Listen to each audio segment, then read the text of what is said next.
Hello everyone, welcome to the channel Sunny science centre एजी concept. देखिए, जैसा कि आपको पता है कि इस बार सीबीएसई का एग्जाम 2 टर्म में होने वाला है और अभी अपडेट भी आया है कि आपको 10 अक्टूबर के बीच में 10 से 12 अक्टूबर तक आपको क्या है कि इसका अपडेट मिल जाएगा कि उसका डेट कब होगा एग्जामिनेशन के। ठीक है, तो आई होप अच्छा से प्रिपरेशन चल रहा होगा सबका। और इस तरह से फिर आपको बता देना चाहेंगे कि इस बार जो क्वेश्चन पूछे जाएंगे आपसे ऑलमोस्ट शायद 60 क्वेश्चन होंगे, जिसमें आपको 50 टच करना है वहाँ पे। ठीक है, और वहाँ पे 50 आपको परफॉर्म करके आना है और उसी के बेसिस पे आपको क्या है वहाँ पे इस बार मतलब रिजल्ट डिसाइड होगा। और जैसा देखा जा रहा है, और इसमें जो चैप्टर थे तो वो केमिस्ट्री में आपको तो पता ही है, जो केमिस्ट्री में हमारा जो चैप्टर है जो एग्जामिनेशन पॉइंट ऑफ व्यू से जो पूछा जाएगा, वो केमिस्ट्री में जो चैप्टर था वो आपको पता है कि सबसे पहला जो था वो chemical reaction and equation, right, chemical reaction and equation. और सेकंड जो चैप्टर था आपका acid base and salt, acid base and salt. और थर्ड जो है वो मेटल एंड नॉन मेटल। तो मैंने दोनों का वीडियो अपलोड कर चुका हूं। इस वीडियो में हम लोग बात करेंगे मेटल एंड नॉन मेटल के रिगार्डिंग। ठीक है, मेटल एंड नॉन मेटल के और एमसीक्यू के बारे में हम चर्चा करेंगे। इसमें हम आपको क्वेश्चन नंबर 20 तक क्लियर कर पाएंगे और इसके बाद फिर इसका पार्ट 1 और पार्ट 2 अपलोड करेंगे, जिसमें आप बचे हुए क्वेश्चन को कर सकते हैं। ठीक है, तो जैसा कि आपको पता है मेटल एंड नॉन मेटल में मैंने सिंपली आपको बताया था, इसके बारे में थोड़ा सा इंट्रोडक्शन देखते हैं। मेटल्स के बारे में मैंने आपको क्या बताया था कि मेटल्स जनरली क्या होता है। तो मेटल्स के बारे में मैंने बताया था कि मेटल्स आर दोज एलिमेंट जो फिजिकल प्रॉपर्टी में डक्टाइल, ब्रिटलनेस वगैरह ये सारा चीज इसका गुण था। लेकिन यही बात अगर हम बात करते हैं इलेक्ट्रॉन के बेसिस पे, ठीक है, तो मेटल को डिटरमाइन अगर आपको इलेक्ट्रॉन के बेसिस पे किया जाए तो मेटल को डिटरमाइन करने के लिए आपको बताया है, अगर बैलेंस इलेक्ट्रॉन 1, 2, 3 रहता है तो उसको मेटल कहते हैं। और नॉन मेटल के लिए मैंने आपको बताया था कि यदि बैलेंस इलेक्ट्रॉन 4, 5, 6 और 7 रहता है तो इसके अंतर्गत में आ जाता है नॉन मेटल के अंतर्गत में, राइट। ठीक है, तो इस प्रकार से आपको मैंने मेटल और नॉन मेटल के बारे में डिस्कस कर चुका था। ठीक है, चलिए आते हैं आज की क्वेश्चन नंबर 1 की ओर। तो सबसे पहला क्वेश्चन जो है हमारे स्क्रीन पे आप देख सकते हैं। क्वेश्चन नंबर 1 क्या कह रहा है। क्वेश्चन नंबर 1 देखिए, The element whose oxide can turn phenolphthalein solution pink। देखिए सबसे पहले आप समझिए ये जो फेनोफ्थलीन है ये है क्या। तो आपको मैंने एसिड बेस एंड साल्ट में एक टॉपिक क्लियर किया था जिसका नाम था इंडिकेटर, राइट। और इंडिकेटर क्या था, तो indicator are those material which shows it changes in case of acid and base. जब एसिड एंड बेस हम रखते हैं तो बोले वो कि मेटल एंड मेटल में आप एसिड बेस की बात क्यों कर रहे हो। तो देखो आपको बताना चाहेंगे कि मेटल जो ऑक्साइड बनाता है किसके साथ, जब ऑक्सीजन के साथ रिएक्ट करता है तो मेटल जो ऑक्साइड बनाता है ना उसका नेचर हो जाता है वो मेटल जो ऑक्साइड बनता है और नॉन मेटल जो ऑक्साइड बनाता है दोनों का अंतर होता है। तो मेटल जो ऑक्साइड बनाता है ना इसका नेचर होता है basic nature, right, basic nature होता है, सही बात है। और नॉन मेटल जो ऑक्साइड बनाएगा, नॉन मेटल का जो ऑक्साइड बनता है और इसका जो ऑक्साइड बनेगा उसका नेचर हो जाता है एसिडिक, सही है।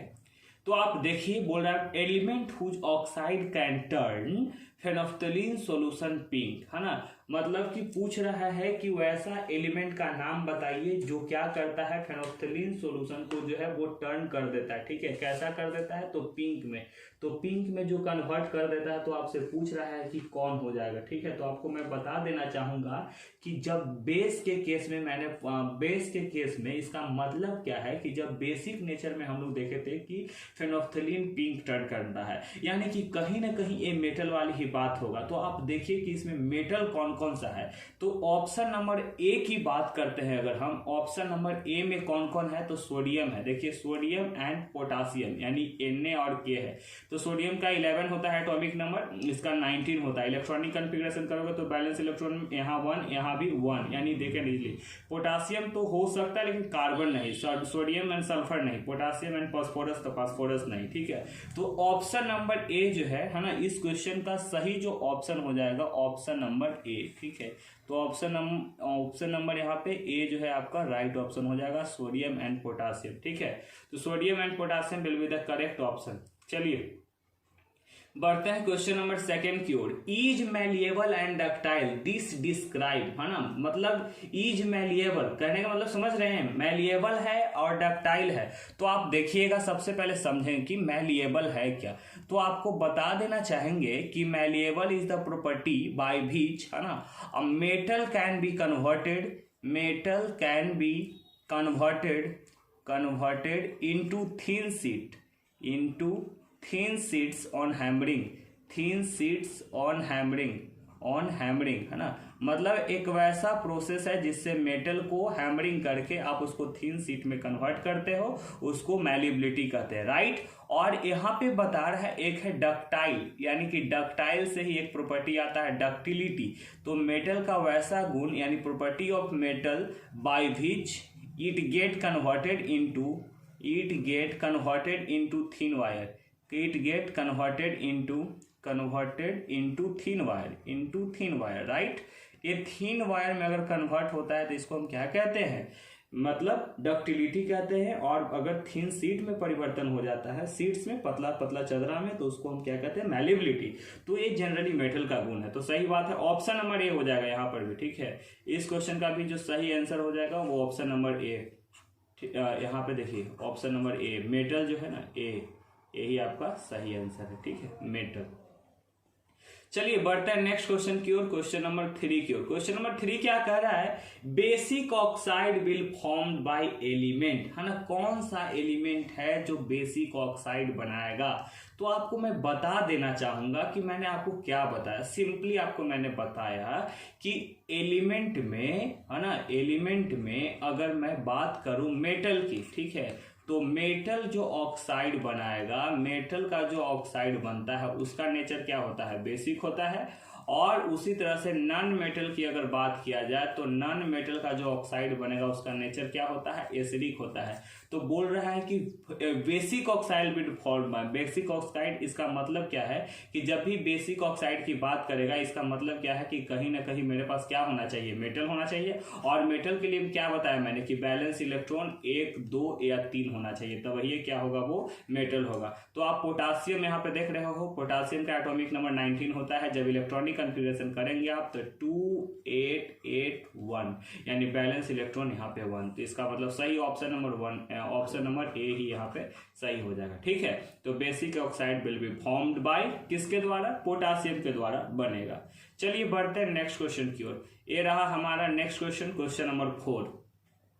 And acidic oxide is formed by element. अब देखिए आपसे एसिडिक ऑक्साइड के बारे में पूछा गया। अभी मैंने बताया था, अभी आपको जस्ट चर्चा किया मैंने लास्ट क्वेश्चन में, है ना। जब भी आप मेटल देख लो और इसकी ऑक्साइड के बारे में चर्चा करेगा तो समझ जाना है कि बेसिक, और जैसे ही आप क्या देख लो, नॉन मेटल देख लो, और जैसे ही इसकी ऑक्साइड के बारे में चर्चा करेगा इसका मतलब क्या होता है, एसिडिक, राइट। तो यहाँ पे बोल रहा है acidic oxide is formed by, acidic oxide किससे बनेगा, तो यहाँ पे सोडियम मेटल है, कैल्शियम मेटल है, मैग्नीशियम मेटल है, ये तीनों के तीनों क्या है, मेटल है। इसका मतलब क्या है, ये जो ऑक्साइड बनेगा इसका नेचर कैसा हो जाएगा, बेसिक हो जाएगा। तो एसिडिक के बारे में बात करें तो कहीं ना कहीं कार्बन होगा, ठीक है, क्योंकि यहाँ पे इलेक्ट्रॉनिक कन्फिगरेशन करोगे तो कार्बन का जैसे Z बराबर 6 होता है एटॉमिक नंबर, इलेक्ट्रॉनिक कन्फिगरेशन करेंगे 2 और 4 हो जाएगा, ठीक है। इसीलिए कहीं ना कहीं इसका ऑप्शन नंबर बी जो है वो करेक्ट चॉइस है, ठीक है, ऑप्शन नंबर बी, कार्बन। चलिए बढ़ते हैं नेक्स्ट क्वेश्चन की ओर, और ये रहा स्क्रीन पे नेक्स्ट क्वेश्चन हमारा, क्वेश्चन नंबर 5।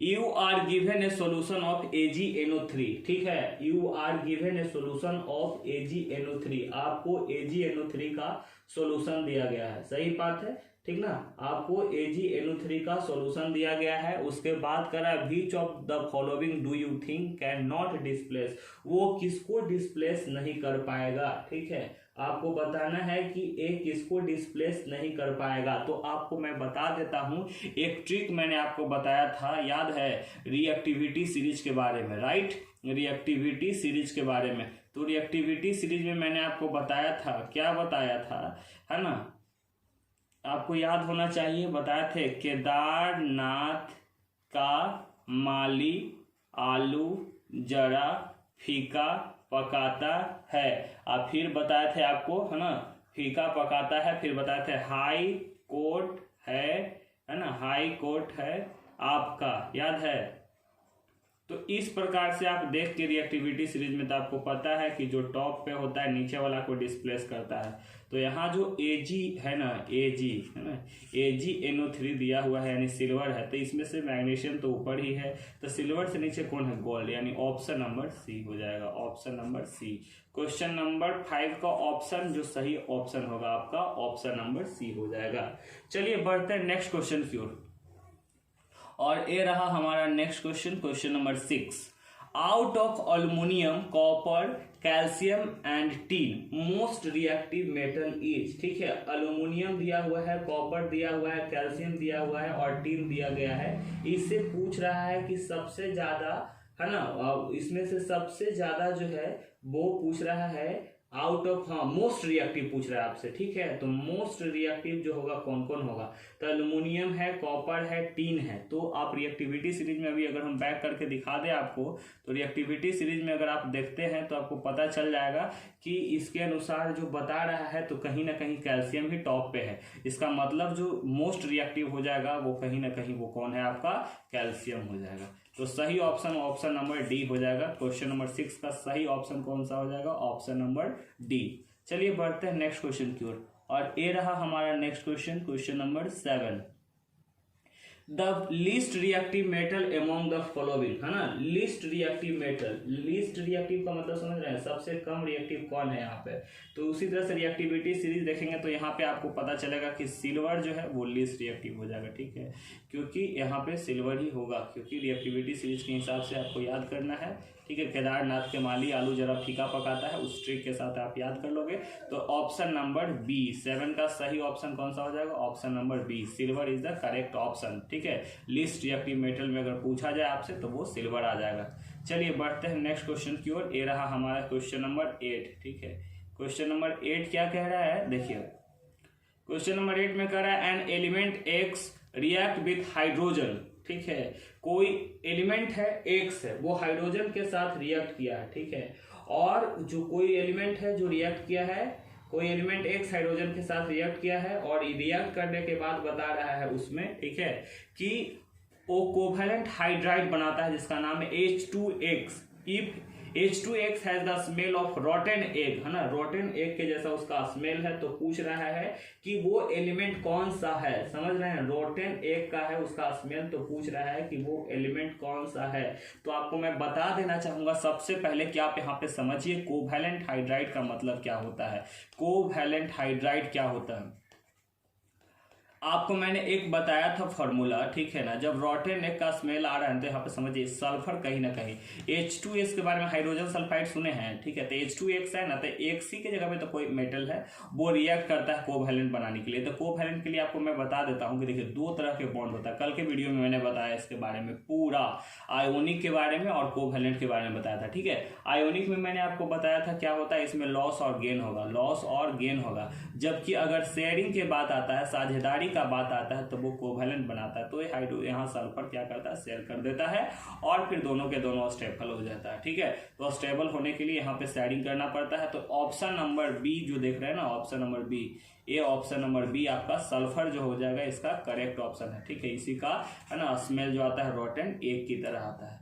चलिए बढ़ते हैं क्वेश्चन नंबर 8 हो गया, 9 की ओर।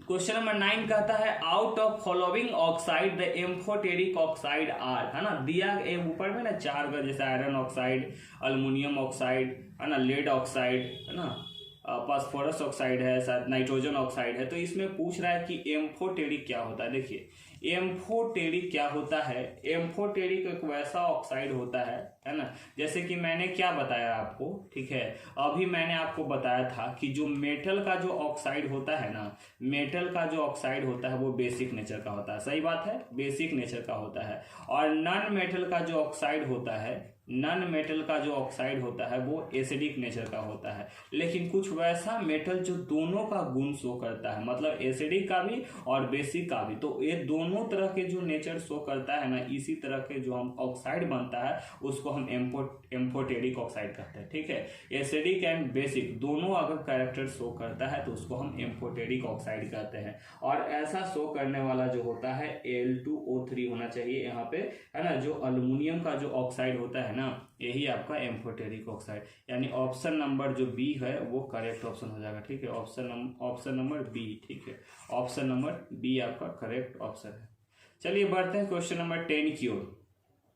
A metal which can produce amphoteric oxide are. ठीक है, a metal which can produce amphoteric oxide. ठीक है, वो उसके बारे में पूछ रहा है कि जो एम्फोटेरिक ऑक्साइड बनाएगा। तो देखिए एम्फोटेरिक में तो सबसे पहला एक हो गया आपका अल्युमिनियम, और सेकेंड जो हो जाता है वो होता है जिंक मेटल। ठीक है, अल्युमिनियम और जिंक जो है ये जब ऑक्साइड बनाता है तो इसका नेचर जो होता है एसिडिक भी होता है और साथ साथ बेसिक भी होता है। और मैंने आपको बताया था कि एसिडिक एंड बेसिक जब दोनों रहेगा तो इस तरह के ऑक्साइड को हम क्या कहते हैं, एम्फोटेरिक ऑक्साइड कहा जाता है। एम्फोटेरिक ऑक्साइड यानी acidic and basic both behaviour अगर शो करेगा तो एम्फोटेरिक ऑक्साइड कहेंगे। यानी अगर अल्युमिनियम और जिंक आपको दिख रहा है तो ए, यानी कि ऑप्शन नंबर डी जो है वो करेक्ट ऑप्शन है। ठीक है, ऑप्शन नंबर डी आप यहाँ पे टिक करेंगे। क्वेश्चन नंबर 10 का ऑप्शन नंबर डी हो जाएगा। चलिए बढ़ते हैं नेक्स्ट क्वेश्चन की ओर। Question number 11, an element X form XO and XO2। ठीक है, द ऑक्साइड XO2। ठीक है, द ऑक्साइड XO2 जो क्या कर रहा है, द ऑक्साइड XO2 जो बना रहा है वो acidic in nature. The element X is likely to be. देखिए एसिडिक यानी कहीं ना कहीं नॉन मेटल के बारे में बता रहा है। ठीक है, XO2 O2 यहाँ पे समझ रहे हैं, इसका मतलब जो है इसका जो X है ना उसका बैलेंसी 2 होना चाहिए। ठीक है, तभी जाकर के क्रॉस मल्टीप्लाई होता है, तब जाकर के यहाँ पे फॉर्मूला आता है।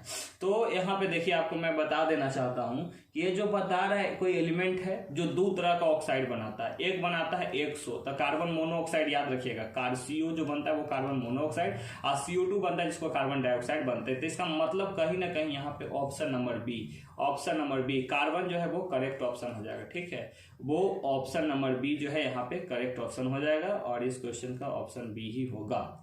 चलिए बढ़ते हैं नेक्स्ट क्वेश्चन, क्वेश्चन नंबर 12 की ओर। 12 कह रहा है an element whose oxide can turn litmus blue are. ठीक है, कोई एलिमेंट जो ऑक्साइड को टर्न करेगा लिटमस सॉल्यूशन ब्लू। ठीक है, आप देखिए यहाँ पे बात को समझिएगा।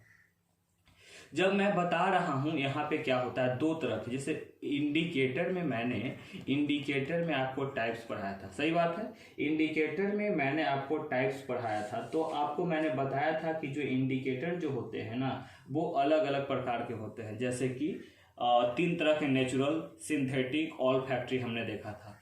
तो ये जो लिटमस के बारे में यहाँ चर्चा कर रहा है ये भी क्या है, नेचुरल इंडिकेटर है। तो 2 तरह के इंडिकेटर के बारे में मैंने आपको बताया था, ब्लू लिटमस पेपर के बारे में, है ना, और एक बताया था रेड लिटमस पेपर के बारे में। Blue litmus paper, red litmus paper के बारे में। ठीक है, तो यहाँ क्वेश्चन है element whose oxide can turn, है ना, एलिमेंट जिसका ऑक्साइड जो है वो टर्न कर देता है लिटमस सॉल्यूशन ब्लू आर। ठीक है, लिटमस सॉल्यूशन को ब्लू कन्वर्ट कर देता है। तो पूछ रहा है कि वो कौन सा है, कौन सा रहेगा। ठीक है, तो ब्लू सॉल्यूशन को कर रहा है, यानी कि litmus solution blue are can turn litmus solution blue, litmus solution को ब्लू में, यानी किस चीज में, ब्लू कर रहा है, रेड टू ब्लू कर रहा है। तो आपको पता है ना कि हाँ जब मेटल ही होगा तो मेटल ही बने, मेटल जो होता है ना, यहाँ पे मैं बता देना चाहता हूँ कि मेटल जो ऑक्साइड बनाता है उसी का तो नेचर होता है बेसिक। सही बात है, मेटल जो ऑक्साइड बनाता है उसका नेचर होता है बेसिक, और नॉन मेटल जो ऑक्साइड बनाता है वो तो होता है एसिडिक। ठीक है, तो कह रहा है element whose oxide can turn litmus solution blue, है ना,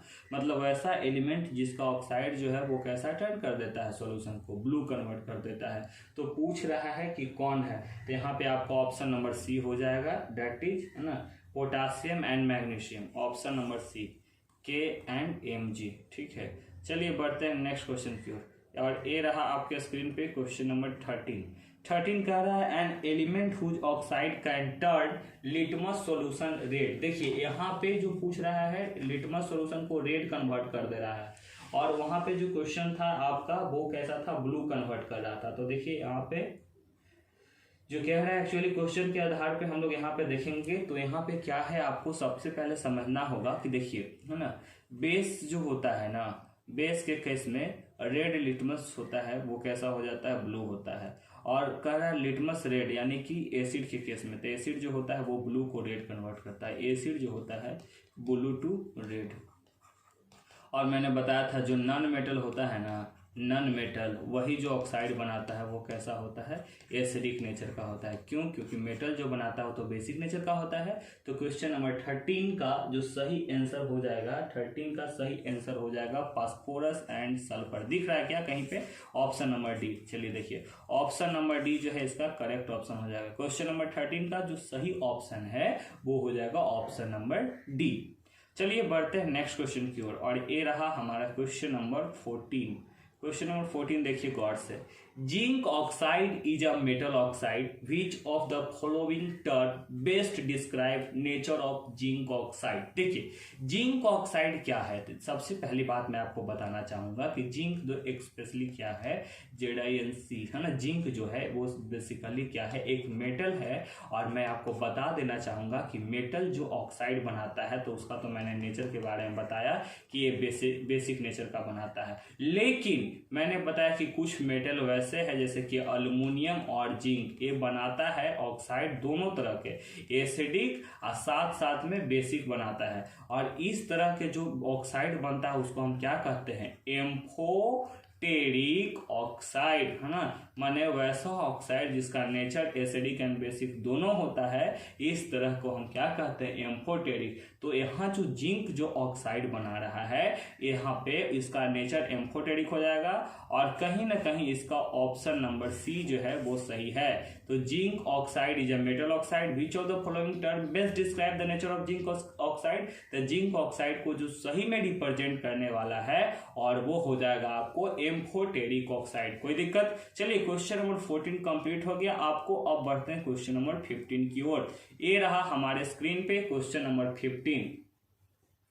कह रहा है a metal less reactive and another metal more reactive than hydrogen are. ठीक है ना, तो यहाँ पे तो आपको बताए थे, याद करना है, हाई कोर्ट है आपका, ठीक है। तो आपको इसी से समझ लेना है कि कौन है ना हाइड्रोजन से ज़्यादा रिएक्टिव है, कौन हाइड्रोजन से कम रिएक्टिव है। ठीक है, तो मेटल जो है वो less reactive than another metal, ठीक है, कोई दूसरे मेटल से वो लेस रिएक्टिव है। तो इसमें पूछ रहा है कि वो कौन सा होगा। ठीक है, तो आपको बताना है, ठीक है, आपको बताइए कौन सा होगा। तो यहाँ पे सबसे पहली बात, अ metal less reactive and another metal is more reactive than hydrogen. ठीक है, एक वो है वो ज़्यादा रिएक्टिव है और दूसरा जो है वो कम रिएक्टिव है। तो पूछ रहा है आपसे, ठीक है, कि इसमें कौन सा हो जाएगा। तो यहाँ पे option number copper and teen अगर दिया हुआ है, CuN, यहाँ पे टीन हो जाता है ना लास्ट में। तो यहाँ पे देखिए क्वेश्चन नंबर सी, मतलब 15 का सही ऑप्शन हो जाएगा सी, कॉपर एंड टीन। ठीक है, ऑप्शन नंबर सी टिक कर लेंगे यहाँ पे। चलिए बढ़ते हैं नेक्स्ट क्वेश्चन की ओर, और ये रहा स्क्रीन पे आपका question number 60। An element E react with water to form a solution which turn phenolphthalein solution pink। सही क्वेश्चन है। The element E is likely to be, कोई एलिमेंट E है वो रिएक्ट करता है वाटर के साथ। ठीक है ना, आपको याद है जब एलिमेंट जब रिएक्ट करता है वाटर के साथ तो यहाँ पे हाइड्रो ऑक्साइड बना रहा है, यानी कि कहीं ना कहीं ये हाइड्रो ऑक्साइड क्या रिप्रेजेंट करता है, बेस में। याद है आपको ना, बेस के केस में हाइड्रो ऑक्साइड होता था, OH वाला बात याद है ना। तो वो क्या कर रहा है, रिएक्ट करता है। ठीक है, एन एलिमेंट E रिएक्ट कर रहा है। ठीक है, एलिमेंट E जो है वो रिएक्ट कर रहा है और क्या बना रहा है, तो देख रहे हैं वो बना रहा है कहीं ना कहीं तो मेटल होना चाहिए। तो यहाँ पे मेटल कौन है, तो यहाँ पे अगर देखिएगा सही से तो यहाँ जो कैल्शियम दिख रहा है ना, इसका यही सही मतलब कि ऑप्शन है। ठीक है, मेटल में अगर हाईली रिएक्टिव पूछ रहा है और E कन्वर्ट कर दे रहा है तो सही में क्वेश्चन नंबर 16 का जो बेस्ट ऑप्शन है वो हो जाएगा क्वेश्चन ऑप्शन नंबर, ठीक है, ऑप्शन नंबर आपका हो जाएगा कैल्शियम, यानी कि कैल्शियम एंड एलिमेंट ई जो है वो रिएक्ट कर रहा है वाटर के साथ। ठीक है, element E react with water to form कर रहा है, और ए फॉर्म कर करके क्या बना रहा है, तो फॉर्म करके जो बना रहा है वो बना रहा है जा करके, है ना, सॉल्यूशन को टर्न कर देता है पिंक। तो यहाँ पे सही ऑप्शन है। ठीक है, चलिए यहाँ ऑप्शन नंबर यहाँ जो हो जाएगा बी है, वो कैल्शियम लिखा हुआ, मैंने सी यहाँ पे रिप्रेजेंट कर दिया, ऑप्शन नंबर बी कैल्शियम हो जाएगा। ठीक है, क्योंकि अभी मैंने बताया ना बेसिक के लिए, तो यहाँ पे मेटल जो होगा ना वही क्या बनाता है, बेसिक ऑक्साइड। चलिए बढ़ते हैं नेक्स्ट क्वेश्चन की ओर। नेक्स्ट क्वेश्चन है हमारा है question number 17। An element react with oxygen to give a compound with high melting point, है ना, कोई एलिमेंट है वो ऑक्सीजन के साथ रिएक्ट करता है। ठीक है, और क्या बनाता है, एक वैसा कंपाउंड बनाता है जिसका मेल्टिंग पॉइंट है वो बहुत हाई है, ठीक है, मेल्टिंग पॉइंट उसका हाई है। A compound is also soluble in water, the element is likely to be, और उसका जो कंपाउंड बनेगा वो वाटर में सोलूबल है। तो पूछ रहा है कि किस तरह का होगा, तो यहाँ पे एकदम सिंपल सा क्वेश्चन है, ठीक है। तो जो सोलूबल बनता है वो मतलब जो सोलूबल रहता है उसमें कहीं ना कहीं, है ना, जो एलिमेंट है यहाँ पे जो कंपाउंड बन रहा है और वो पूछ रहा है कि वो डायरेक्टली क्या है, वो सोलूबल मिल वाटर रहेगा। तो सोलूबल इन वाटर का जो होता है वहाँ पे कहीं ना कहीं कैल्शियम से रिलेटेड है। तो ये जो देखिए, ये जो कंपाउंड बनता है ऑक्सीजन के साथ रिएक्ट कर रहा है, ठीक है, एलिमेंट है वो रिएक्ट किया ऑक्सीजन के साथ, CaO कैल्शियम ऑक्साइड बनाया। और ये क्या करता है, उसका मेल्टिंग पॉइंट जो थोड़ा सा हाई ज़्यादा होता है, मतलब ज़्यादा होता है, और लेकिन ये सोलूबल इन वाटर है, ठीक है। तो ये पूछ रहा है कि कौन है, तो यहाँ पे ऑप्शन नंबर ए हो जाएगा, ठीक है। क्वेश्चन नंबर ए इसका ऑप्शन 17 का option number A, that is the correct option. चलिए बढ़ते हैं नेक्स्ट क्वेश्चन की ओर। Question number 18, which of the following four metal, है ना, which of the following four metal, ठीक है, जो है फोर मेटल जो दिया हुआ है इसमें आपसे पूछ रहा है विच of the following four metal would be displace from the solution of salt by another 3 salt. ओहो, ये भी एकदम सिंपल क्वेश्चन है, आप एकदम यहाँ से कर सकते हो। कैसे कर सकते हो, तो आप ना इसमें मतलब कि आप देखोगे कि किस प्रकार से रिएक्टिविटी सीरीज अगर आपको याद है तो आप कर लोगे, याद है ना। तो इसमें मैंने बताया था ना, इससे मेन चैप्टर का है वही केदारनाथ का माली आलू जरा फीका पकाता है। आप फिर याद रखिए, हाई कोर्ट है आपका, है ना, AgAu। यहाँ पे देखिए Ag आ रहा है, ठीक है, ऊपर वाला मोर रिएक्टिव होता है, नीचे वाला लेस रिएक्टिव होता है, ठीक है। और जैसे जैसे वो होता है उसका पोजीशन उसके अनुसार से डिस्प्लेस करता है। तो कहीं ना कहीं इस ऑप्शन का सही ऑप्शन जो हो जाएगा इस क्वेश्चन का, ऑप्शन नंबर बी हो जाएगा। तो ऑप्शन नंबर बी आप दिख रहे हैं, option number B Ag silver जो है वो करेक्ट ऑप्शन हो जाएगा क्वेश्चन नंबर 18 के लिए। चलिए बढ़ते हैं नेक्स्ट क्वेश्चन की ओर, आपका 19 क्वेश्चन नंबर की ओर।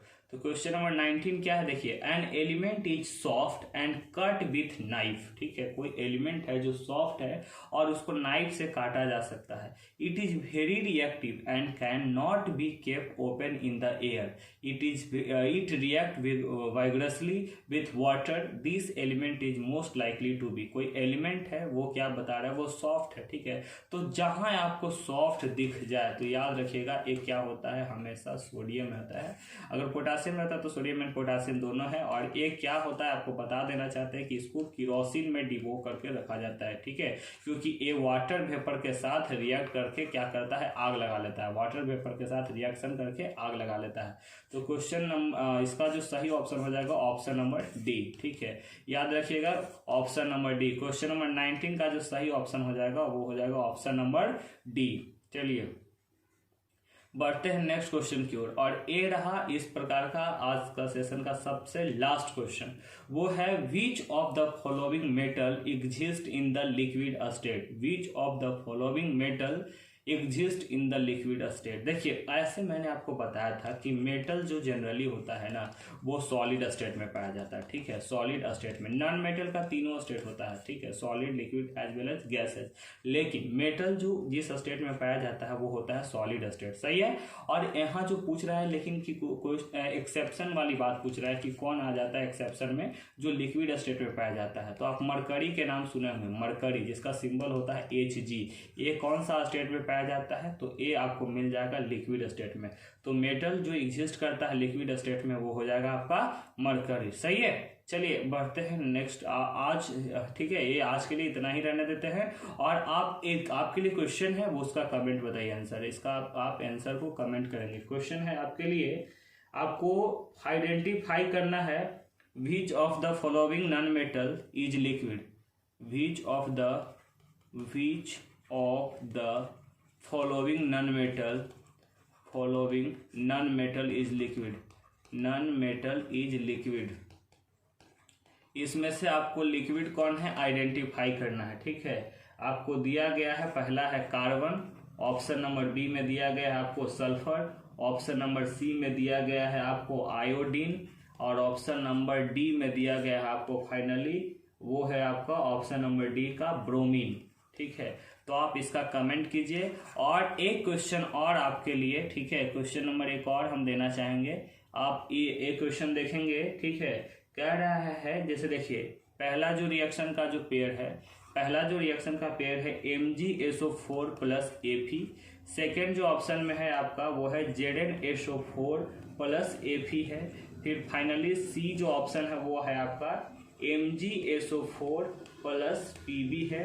और फिर फाइनली आपका है CuSO4 प्लस Fe है। तो कौन सा पेयर जो है वो डिस्प्लेस करेगा, है ना, which pair will displace, which pair will displace, ठीक है। आप इन दोनों क्वेश्चन का आंसर जो है मुझे कमेंट में जरूर बताइए, है ना, प्लीज कमेंट, है ना, इस पे कमेंट करें और इसका आंसर आप मेरे को कमेंट सेक्शन में बताइए, ठीक है। और फिर हम लोग मिलेंगे नेक्स्ट वीडियो में, और नेक्स्ट पार्ट में मैं आपको इसका पार्ट 2 लेकर के आऊँगा और उसमें कोवैलेंट और आयोनिक बॉन्ड से रिलेटेड MCQ करेंगे जो हमारा सिलेबस है, ठीक है। आप प्रिपेयर करते रहेंगे, ठीक है, ठीक है, मिलते हैं नेक्स्ट वीडियो में, बाय।